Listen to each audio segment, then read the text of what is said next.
옛날에 연못에 오리가 살았습니다. 오리가 살고 있었어요. 행복하게 꽥꽥꽥 거리면서 살고 있었습니다. 근데 어느 날 거위 한 마리가 물 위에서 떨어져서 오리에게로 왔습니다. 그래서 자기가 오리처럼 된 것처럼 오리랑 같이 오리처럼 거위는 살고 있었어요. 그러던 어느 날 하늘을 날고 있는 거위들을 보게 됐습니다. 그래서 이 거위도 자기 날개를 쭉 펴고 날개짓을 막 이렇게 했습니다. 그러자 오리들이 꽥꽥거리면서 신경 쓰지 마, 연못이 더 좋아, 이렇게 얘기했어요. 그러자 거위는 날개를 접고 고개를 숙이고 연못으로 돌아가서 오리랑 같이 살았답니다. 우리는 때로는 이 오리와 함께 사는 거위 같을 때가 있어요. 쉬운 것에 집착하고 즐거운 순간만을 쫓습니다. 그러나 하나님의 부르심은 우리에게 너희는 오리가 아니라 거위야 라고 부르시는 거예요.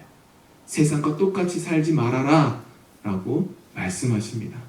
그래서 하나님은 연못으로부터 고개를 들어서 하늘을 보라고 말씀하시고요. 힘들더라도 그 날개짓을 멈추면 안 된다 라고 주님은 부르시는 거예요. 오늘 읽은 본문의 이야기도 사실 비슷한 이야기입니다. 말씀의 예루살렘을 한번 생각해 보세요. 예수님께서는 나귀를 타고 예루살렘 성 안으로 들어갔습니다. 왕이 없는 곳에, 예루살렘에는 왕이 없었어요. 왕이 없는 곳에 왕으로서 예수님은 들어오고 계시는 거예요. 그래서 사람들, 어부들, 농부들, 어린이들, 아픈 사람들, 호기심에 어린 사람들이 다 모여서 예수님을 보고자 다 모였고 제자들과 무리가 소리를 지르자 그 사람들도 같이 막 환호성을 질렀을 겁니다. 어찌나 시끄러웠던지 바리새인들이 그들 좀 조용히 시키라고 예수님께 요청할 정도였어요. 왜냐하면 예루살렘에는 왕이 없었지만 예루살렘에는 로마의 군대가 있었고 사내들인 공의회가 있었고 대제사장이 있었어요. 각자가 자기가 가진 권력으로 마음에 들지 않는 자들을 제거해버릴 수 있는 사람들이었어요. 본문의 예루살렘은 유월절을 앞두고 있었어요.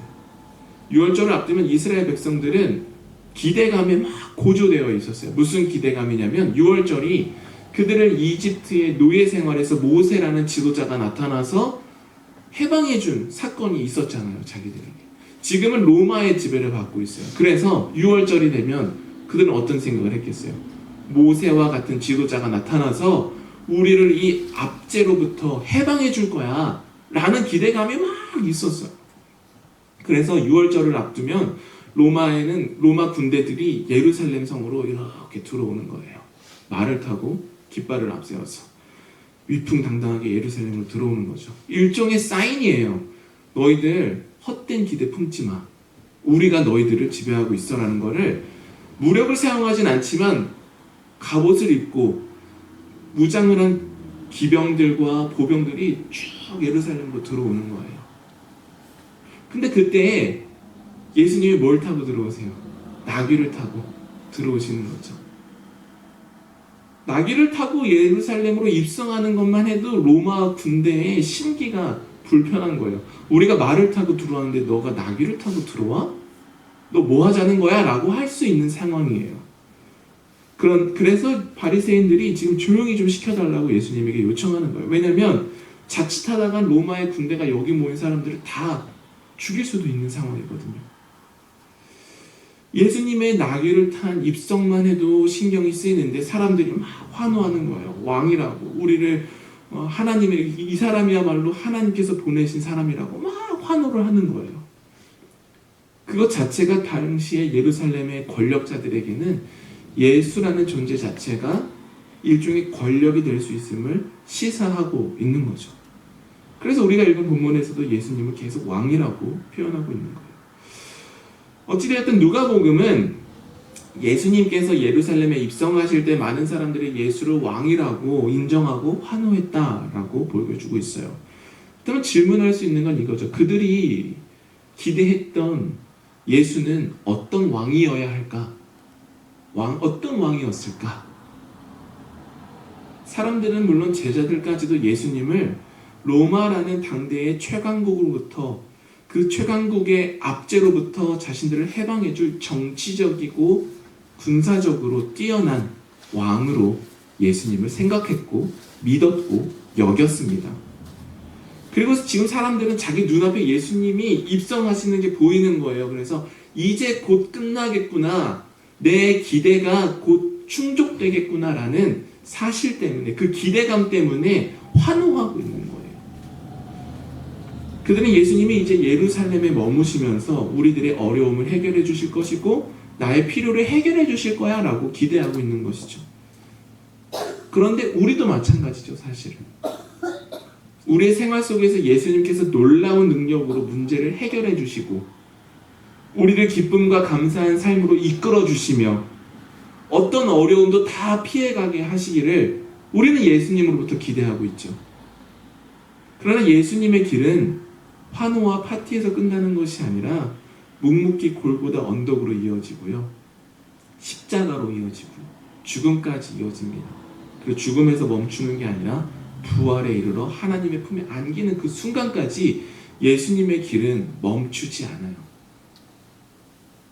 우리가 예루살렘에 입성하는 예수님, 우리가 놀라운 능력으로 병든 자를 치유하시는 예수님을 보고 환호하고 예수님의 능력을 기대하는 것은 당연해요. 우리는 왕 되신 예수님을 기대하고 그분의 능력과 은혜를 신뢰해야 합니다. 그러나 우리가 예수님을 따른다면 그런 환호와 어떤 능력의 순간에만 머무르는 것이 아니라 파티를 하면 손님들이 다 떠나고 파티를 정리해야 되죠.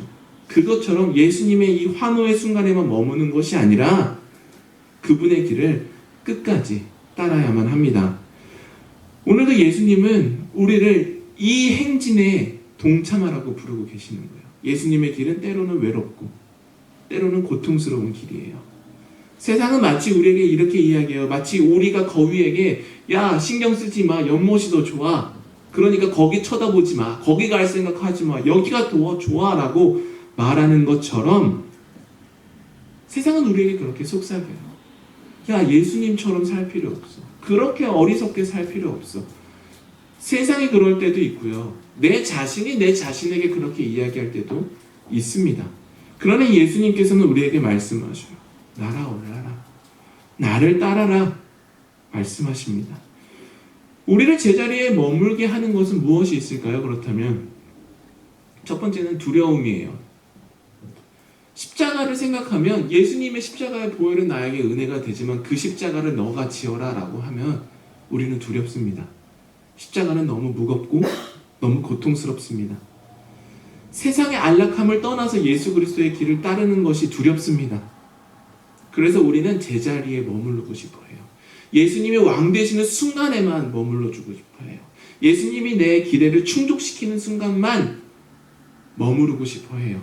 그러나 예수님께서는 거기서 멈추지 말고 우리를 따라오라 말씀하시죠. 또 다른 건 무엇이 될 수 있을까요? 두려움, 그 다음은 욕심이 될 수 있어요.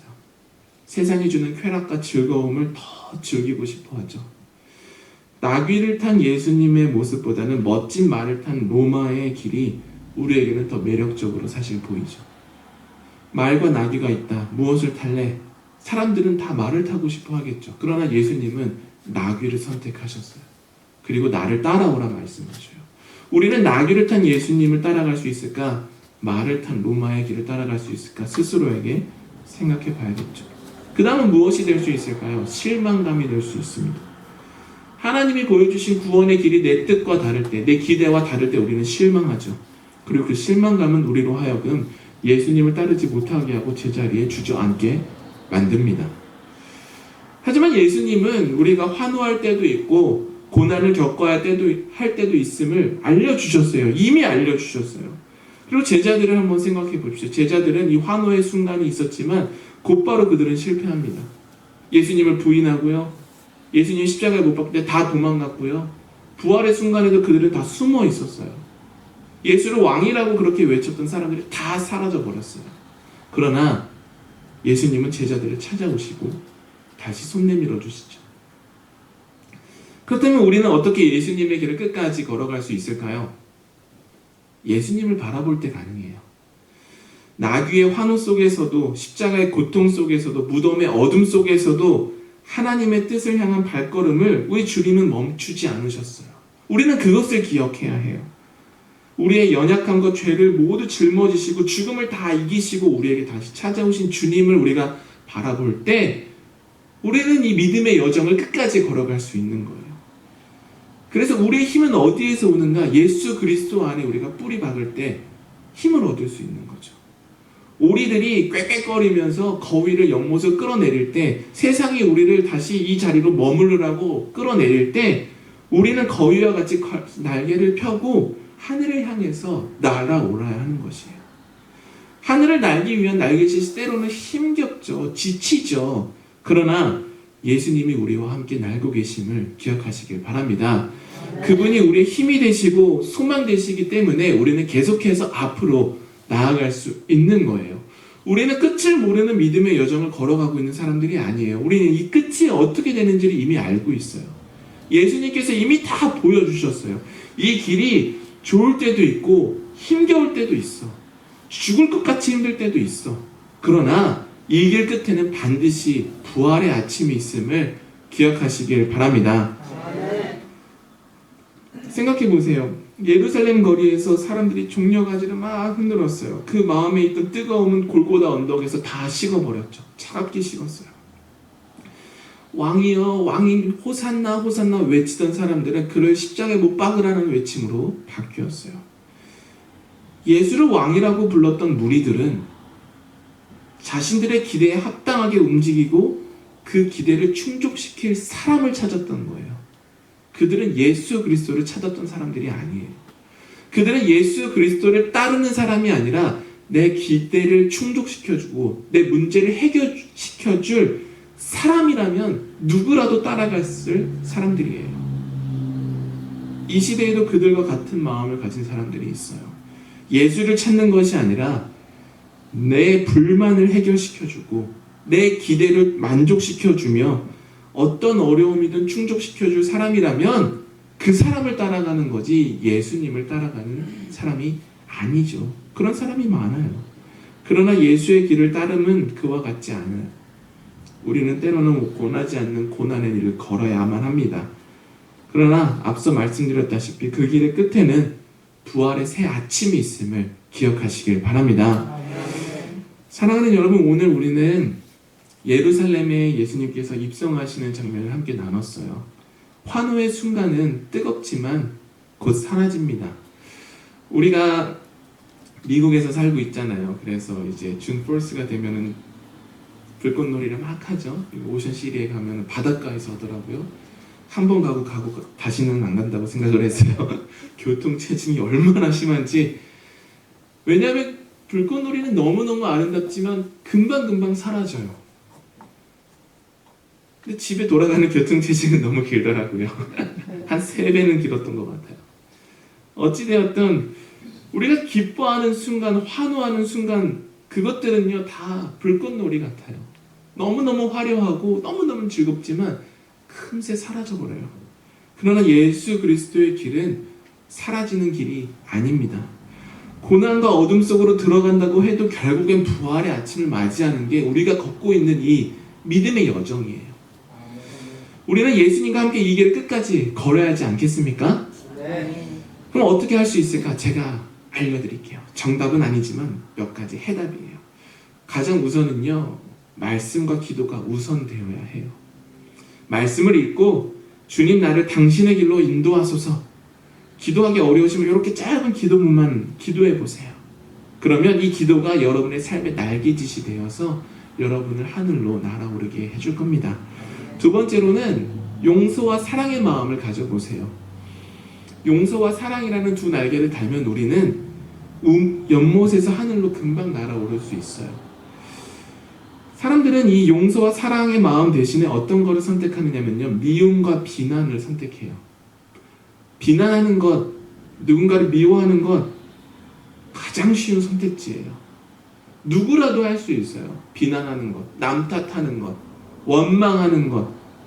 이건 어려운 선택지가 아니에요. 가장 쉬운 선택지예요, 사실은. 그러나 미움과 비난을 계속하게 되면요, 우리의 마음은 점점 연못 깊은 곳으로 빠져들게 돼요.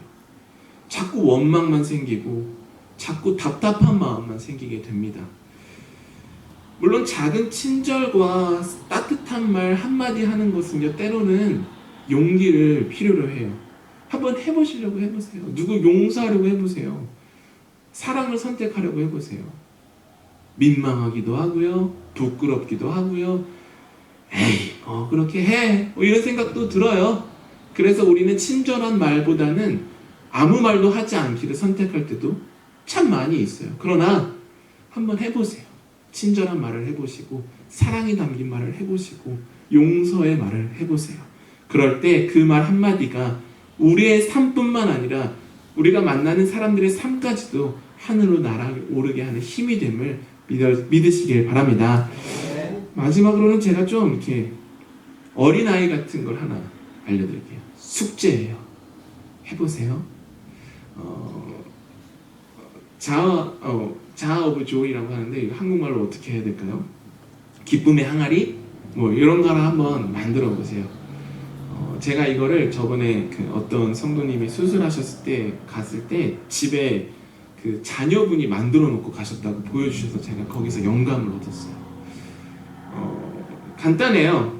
집에 작은 항아리 하나, 아니면 뭐 달러트리 같은 데 가면 아주 쌉니다. 비싸지도 않아요. 저런 거 하나 사셔서 종이를 이렇게 뭐 집에 뭐 주보로 하셔도 돼요. 뭐 이렇게 여기다가 여러 개를 만들어 놓으세요. 그리고 펜을 딱 들고서 한번 생각해 보는 거예요. 내가 기뻤을 때, 감사했을 때, 때로는 내가 삶에서 경이로움을 느꼈을 때, 뭐 감동했을 때, 우리 삶에 대한 순간뿐만 아니라 뭐 가족에 대한 감사, 내 배우자에 대한 감사, 내 삶에 대한 감사, 이런 것들을 가능하면 하루에 하나씩, 좀 힘들면 2, 3일에 하나씩, 그것도 힘드시면 일주일에 하나라도 숙제처럼 억지로 이렇게 쥐어짜듯이 해보세요.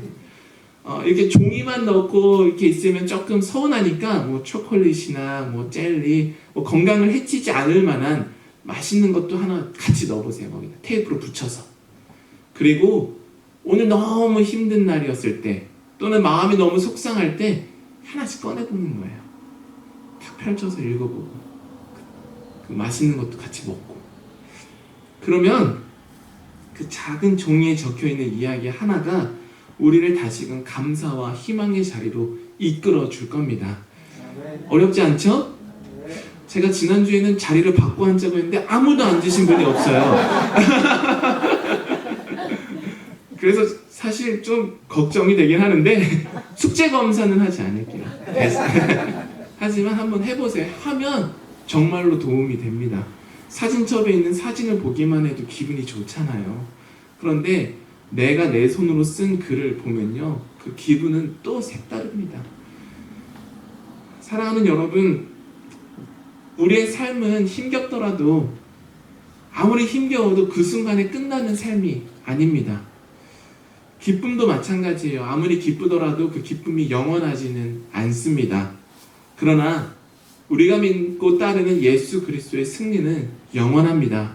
그러기에 우리가 예수님을 따라가면서 고난의 길을 걸을 때도 있을 것이고, 기쁜 길을 걸을 때도 있을 것이고, 너무너무 고통스러울 때도 있겠지만 반드시 우리에게 주어질 부활의 아침을 소망하면서 오늘도, 그리고 내일도 우리 주님과 동행하는 저와 여러분이 되기를 주님의 이름으로 축원합니다.